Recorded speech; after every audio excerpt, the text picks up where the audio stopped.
Mudri odgovori monaha Simeona Atonskog. Koje je umeće najređe? Umeće da se daje. Koje je umeće najbolje? Umeće da se prašta. Koje je umeće najteže? Umeće da se ćuti. Koje je umeće najvažnije? Umeće da se pita. Koje je umeće najpotrebnije?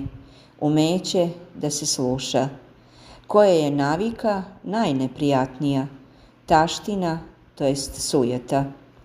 Koja je navika najštetnija? Pričljivost. Koji je čovek najjači? Koji je sposoban da razume istinu. Koji je čovek najslabiji? Koji smatra sebe jakim. Koji je čovek najpametniji? Koji sledi svoje srce. Koja je zavisnost najopasnija? Zavisnost od svog tela. Koji je čovek najsiromašniji? Koji najviše voli novac. Koji je čovek najbliži Bogu? Milosrdni. Čime se suprotstaviti nevolji? Radošću.